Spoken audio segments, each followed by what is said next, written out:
So articles is not a new part of the speech. It is actually included in the topic of adjectives. Articles are actually they are adjectives. ये adjectives ही होते हैं.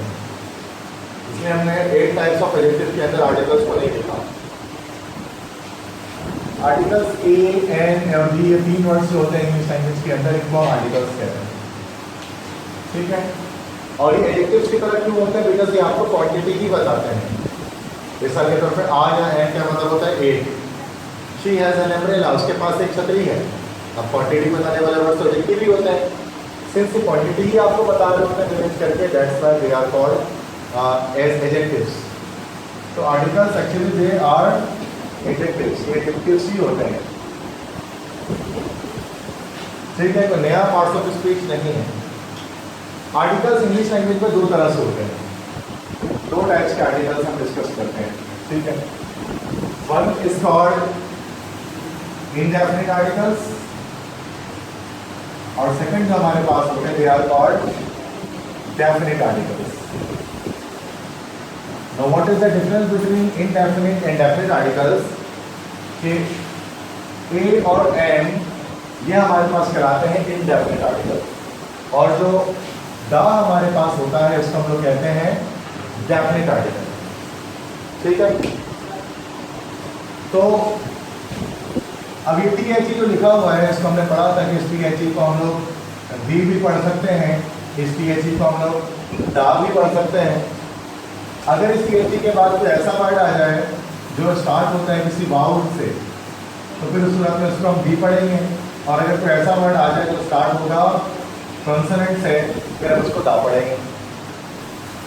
Let's have an example. जैसे कि अगर हम लिखते हैं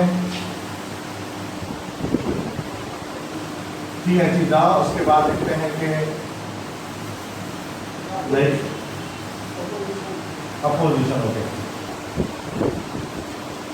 it is the opposition, it is not the opposition because O is the vowel. और अगर लिखते हैं children so it is the children not the children. तो ये द और भी दोनों पढ़ सकते हैं बट डिपेंड करता है कि उसके बाद है वर्ड स्टार्ट वाउल से हो रहा है या फिर कॉन्सोनेंट से हो रहा है. अगर वाउल से हो रहा है तो दी पढ़ेंगे, अगर कॉन्सोनेंट से हो रहा है तो दा पढ़ेंगे. ठीक है. नाउ इनडेफिनिट आर्टिकल जो होते हैं आ और एन, पहले हम इनको डिस्कस करते हैं कहाँ इस्तेमाल किए जाते हैं. ये हमेशा इस्तेमाल किए जाते हैं प्लस इसके साथ अ सिंगुलर कॉमन नाउन. किसी सिंगुलर कॉमन नाउन के साथ इस्तेमाल किए जाते हैं या फिर ये इस्तेमाल किए जाते हैं किसी पॉजिटिव डिग्री एडजेक्टिव के साथ.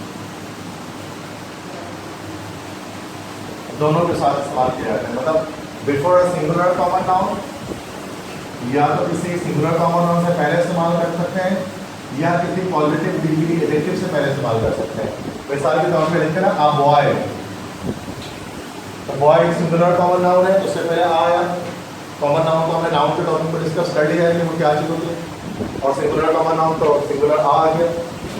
और पॉजिटिव डिग्री से पहले भी हम आया एन इस्तेमाल कर सकते हैं. ठीक है. जैसे मिसाल के तौर पे आ गुड बॉय, तो गुड से पहले यहाँ पर आ गया बिकॉज शी गुड एक पॉजिटिव डिग्री का एडजेक्टिव. अब कहाँ पर आ और कहाँ पर एन इस्तेमाल करते हैं इसके लिए भी रूल है हमारे पास. आ कब इस्तेमाल करना है और एन कब इस्तेमाल करना है.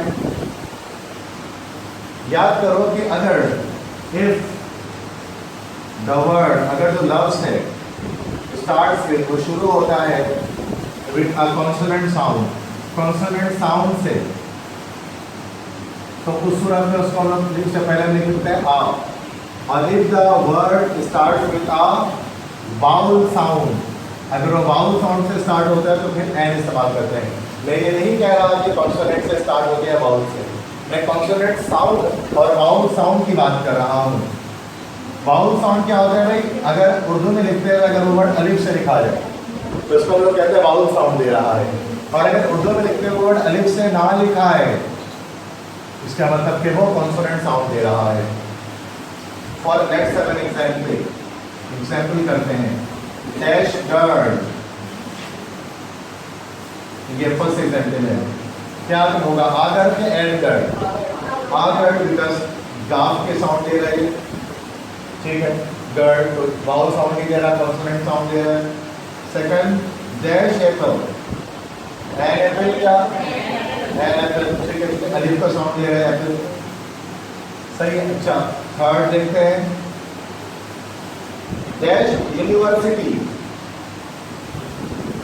आज यूनिवर्सिटी की एन यूनिवर्सिटी, आज वाउल नहीं चेक करो, ये का साउंड दे रहा है ना, अलिफ का तो नहीं दे रहा, आर यूनिवर्सिटी, वाउल नहीं चेक करना, नहीं तो फंस जाओ, वाउल साउंड चेक करो, अलिफ को देखो, ठीक है। चौथा फोर्थ, मैं कहता हूँ dash honest man, an honest man, फिर वही बात है कि एन साइलेंट हो गया तो वाउल साउंड आ गया, ऑनेस्ट अलिफ की आवाज़ दे रहा है तो एन ऑनेस्ट मैन, ठीक है।